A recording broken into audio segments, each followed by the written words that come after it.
اعوذ باللہ السمیع العلیم من الشیطان الرجیم بسم اللہ الرحمن الرحیم الحمدللہ وحدہ والصلاة والسلام علی من لا نبی بعدہ رب ادخلنی مدخل صدق واخرجنی مخرج صدق واجعلنی من لدنک سلطانا نصیرا۔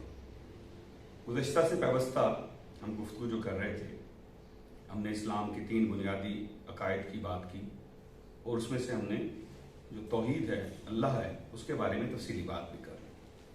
آج انشاءاللہ ہم کوشش کریں گے جو دوسرا غالباً سب سے اہم عقیدہ ہے رسالت، اس کے بارے میں بات کریں۔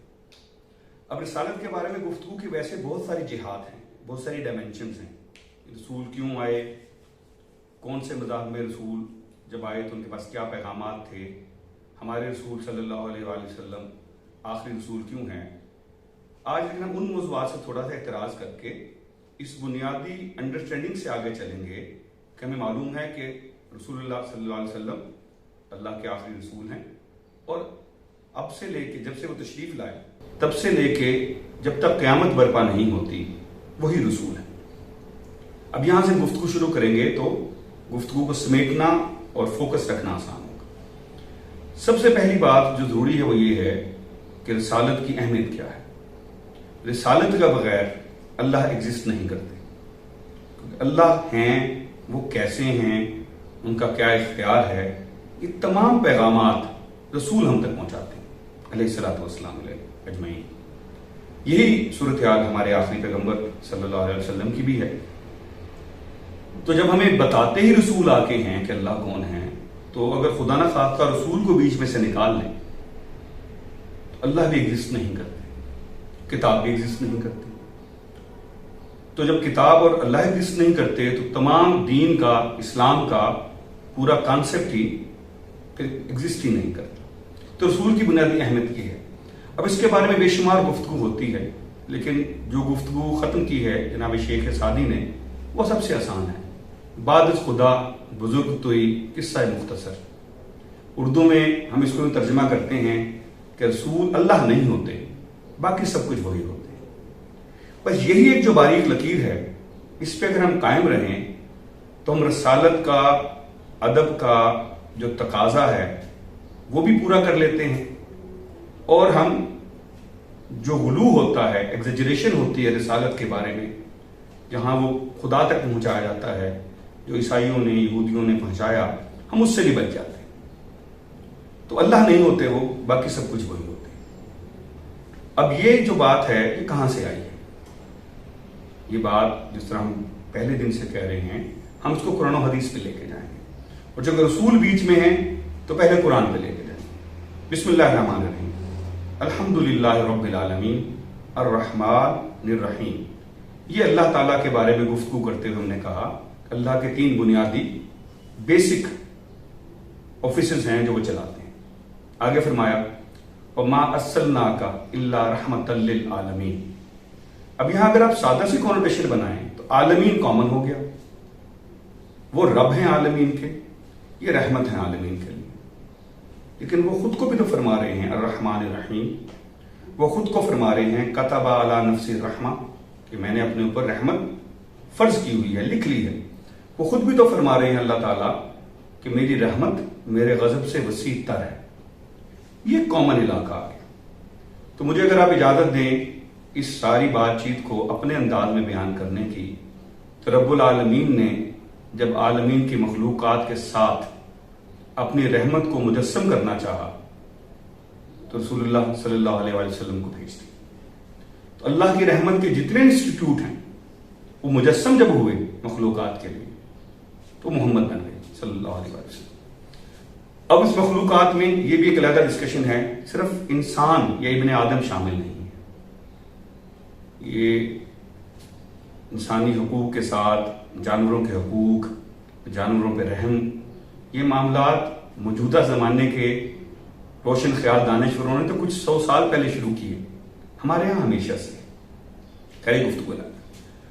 تو اب جب ہم یہاں پہنچ جاتے ہیں تو ہمارے لیے بات کیا رہ جاتی ہے کہ ہم نے رسول کو صلی اللہ علیہ وسلم ماننا کیسے؟ ہم نے ان کو ویسے ہی ماننا ہے جیسے اللہ نے فرمایا ہے۔ جس طرح ہم نے اللہ کے باب میں بات کی کہ اللہ کو ویسے ہی ماننا ہے جیسے اللہ نے فرمایا، یہاں بھی وہی ہوگا۔ اللہ نے کیا فرمایا؟ مختصر سی چند باتیں ہیں، اگر ہم ان پہ عمل پیرا ہو جائیں تو ہماری زندگی کے معاملات آسان ہو جائیں۔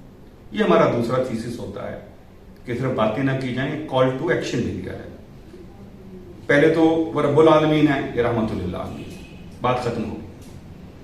دوسرا اللہ تعالیٰ نے فرمایا، اور یہ بہت بڑی آیت ہے میرے حساب سے، کہ اگر تم چاہتے ہو کہ میں اللہ تم سے محبت کروں تم میرے رسول کی اطاعت کرو، پھر میں اللہ تم سے محبت کروں گا۔ تو رسول کی اطاعت کرنی ہے، رسول کی اطاعت کرنی ہے، رسول کو اللہ سے نہیں ملانا ہے، ان کی اطاعت کرنی ہے۔ کس طرح سے؟ ہر طرح سے۔ کیوں؟ ایک اور جگہ فرمایا، جو رسول صلی اللہ علیہ وسلم تمہیں دے دیں لے لو، جس سے منع کر دیں رک جاؤ۔ تو ان دونوں کو جب جوڑتے ہیں تو پتہ لگتا ہے کہ اطاعت جو ہے عبادات میں نہیں ہے، صرف زندگی کے ہر معاملے میں ہے۔ اس کو میں آسان کر کے یوں بیان کرنے کی کوشش کرتا ہوں کہ زندگی میں آپ جو بھی کام کرنا چاہیں، ایک لمحے کو سوچیں کہ رسول اللہ ہوتے صلی اللہ علیہ وسلم کیا کرتے، پھر کوشش کریں ویسے ہی کر لیں۔ اب کوشش کا لفظ میں نے اس لیے استعمال کیا کہ ہم انسان ہیں، ہمارے میں ایک نفس امارہ ہے، نفس لوامہ ہے، ایک اینیمل انسٹنکٹ ہے، شیطان آس پاس گھوم رہا ہے، وہ اغوا کرتا ہے، شہوات ہیں، نفسیات ہیں۔ کوشش کا لفظ استعمال کیا۔ کوشش میں کیسے برکت پڑے گی اس پہ ہم تھوڑی دیر بعد میں گفتگو کریں گے۔ جب کوشش کریں گے تو دو نتیجے نکل سکتے ہیں، یا آپ کامیاب ہو جائیں گے یا ناکام ہو جائیں گے۔ ناکامی کی صورت میں توبہ کر لیں فوراً اور توفیق مانگیں دوبارہ۔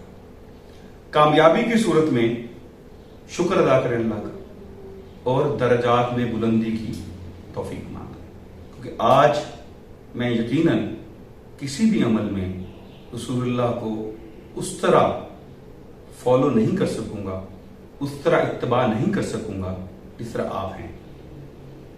یہ اگین اگر ہم اس پہ گفتگو کریں گے اب تو جمعے کو خطبے میں ہم سارے سنتے ہیں یہ کہ رسول اللہ نے فرمایا صلی اللہ علیہ وسلم کہ میرے زمانہ جو ہے، میرے زمانے کے لوگ یہ بہترین ہیں، اس کے بعد آنے والے، پھر اس کے بعد آنے والے، یعنی آنے والے وقتوں میں جو کوالٹی ہے ٹو فالو دا پروفٹ صلی اللہ علیہ وسلم وہ کم ہوتی جائے گی۔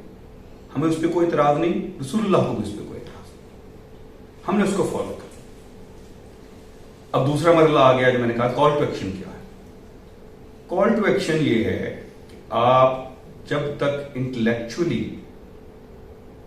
کنونس نہیں ہوں گے کہ رسول اللہ جو ہیں صلی اللہ علیہ وسلم اس کائنات کے سب سے ذہین، سب سے اہم، اللہ کو سب سے بہتر سمجھنے والے اور اللہ سے سب سے زیادہ پیار کرنے والے انسان ہیں، تب تک بات آگے نہیں بڑھے گی۔ یہ بات جب ہم صرف اپنے علوم کے تحت پڑھیں گے تو دل نہیں بیٹھے گا۔ مثال کے طور پر مجھے یہ کہنے میں کوئی عار نہیں ہے کہ اگر آپ مسلمانوں کی لکھی ہوئی سیرت نبوی پڑھیں تو دل میں خیال سا تو آتا ہے کہ یار مسلمان نے بڑھا کے بیان کر دی ہوگی، لیکن اگر آپ غیر مسلموں کی لکھی ہوئی پڑھیں، آپ غیر مسلم کی لکھی ہوئی پڑھیں اور وہ بھی وہی بات کہیں تو پھر آپ کو اعتبار آتا ہے۔ تو میرے نزدیک کال ٹو ایکشن یہ ہے کہ آپ پہلے رسول اللہ صلی اللہ علیہ وسلم، محمد صلی اللہ علیہ وسلم کی زندگی کو ایز اے ہیومن بینگ تو ذرا پڑھیں، کیسی پاکیزہ زندگی گزاریں۔ جب آپ وہاں سے کنونسڈ ہوتے ہیں تو پھر آپ اسی مقام پر پہنچتے ہیں جس پر اللہ تعالیٰ نے ان کو انڈورس کیا ہے۔ جب کفار نے بیچ میں کہا کہ یہ محمد جو ہیں جو پیغام لے کے آئے ہیں انہیں خود سے تو نہیں گھڑ لیا، تو ایک جگہ اللہ قرآن میں فرماتے ہیں کہ جو بندہ تم سے جھوٹ نہیں باندھتا، تم سے جھوٹ نہیں بولتا، وہ اللہ پہ جھوٹ کیسے باندھ سکتا ہے؟ یہ وہ کردار ہے جو ہمیں انسپائر کرے گا ان کو فالو کرنے کے لیے، کہ 13 برس کفار مکہ نے آپ کو اذیتیں دیں، محاصرہ کیا، مقاطعہ کیا، قتل کرنے کی کوشش کی، لالچ دی، آپ کو ساحر، مجنون، عیسائیوں یہودیوں کی کتابوں سے لے کے کتاب چھاپنے والا، اقتدار کے لیے ایک نیا مذہب ایجاد کرنے والا کہا، لیکن ان 13 برس میں اپنی امانتیں کسی نے واپس نہیں کی، وہ آپ کے پاس ہی تھی۔ اور دوسری طرف کردار دیکھیے کہ جب انہیں کفار نے قتل کا باقاعدہ پکا منصوبہ بنا لیا اور اللہ نے رسول اللہ کو مطلع فرما دیا، تو وہ صادق اور امین جو ہیں اس عالم میں بھی مشتعل نہیں ہوئے، ان امانات کو ان کے اصل حقداروں تک پہنچانے کے لیے سب سے عزیز بھائی کے ذمہ لگا کے گئے۔ یہ وہ کردار ہے، اس کی ایک گلمپس میں نے صرف ابھی پیش کی، اس طرح کی بھی شمار ہیں کہ جب آپ اس کو پڑھتے ہیں، اس کو دیکھتے ہیں، اس کو سمجھتے ہیں، تو آپ کے دل میں ان کے لیے ایک محبت پیدا ہوتی ہے، ایک رسپیکٹ پیدا ہوتی ہے۔ وہ رسپیکٹ دو طرح سے ایز اے ہیومن بینگ ہمیں انسپائر کرتی ہے، جس کو میں کال ٹو ایکشن کہتا ہوں۔ پہلے تو آپ کہتے ہیں یار یہ بندہ پھر جھوٹ تو نہیں بولے گا، یہ بندہ سچ بولے گا۔ اگر یہ دشمنوں کی امانتیں دشمنوں تک پہنچانے میں تردد فرما رہے ہیں، اللہ کی امانت ہم تک پہنچانے میں بھی کوئی دقیقہ فرگزاشت نہیں کریں گے۔ will not leave any stone unturned۔ دوسرا آپ کہتے ہیں میں ایسا کوئی نہ بن جاؤں، جس لمحے یہ دوسری سوچ آئے گی تب سوسائٹی ٹھیک ہونے لگے گی۔ یہ جو ایک ہم کے بات کرتے ہیں کہ 1.5 ارب مسلمان ہیں جو ناموس رسالت پہ آنے والے حرف کے لیے تو جان دینے کو تیار ہیں، لیکن رسول کی زندگی کو فالو کرنے کے لیے تردد کرنے کو تیار نہیں ہے، یہ وہ مرحلہ ہے۔ تو اس کا بھی طریقہ کار وہی ہوگا جو ہم نے اللہ کے باب میں اختیار کیا تھا۔ ہم سب اپنی اپنی زندگیوں میں رسول اللہ کی صلی اللہ علیہ وسلم کو ایک عادت مبارکہ، کوئی ایک سنت پکڑ لیں، اس پہ عمل کریں۔ جب وہ عمل ہمارا ایک خاص حد سے آگے بڑھے گا، ہم پختہ ہو جائیں گے، تو شیطان کے حملے بھی پسپا ہو جائیں گے، نفس کی غلاظتیں بھی صاف ہونے لگیں گی، ہم تزکیہ نفس پہ پہنچیں گے، جس کے لیے ابراہیم نے دعا کی تھی کہ میری اولاد میں سے پیغمبر بھیج، ان کا تزکیہ نفس کر۔ پھر سوسائٹی میں اچھی باتیں ہوں گی، پھر وہ سوسائٹی غریبوں کا خیال رکھے گی، سچ بولے گی۔ تو کال ٹو ایکشن یہ ہے کہ رسول کو صلی اللہ علیہ وسلم ویسے رسول مانیں جیسے اللہ نے فرمایا ہے۔ اللہ نہیں ہے وہ، باقی سب کچھ ہے، اور ان کی ایک ایک عادات مبارکہ کو پکڑیں اور اپنی زندگیوں میں اپلائی کرتے چلے جائیں۔ انشاءاللہ ہماری زندگیوں میں وہی برکت، خیر، خوشی آ جائے گی جو ان صحابہ کی، ان تابعین کی، ان اولیاء اللہ کی زندگیوں میں ہوتی تھی جو یہ کرتے تھے۔ وما علینا الا البلاغ المبین۔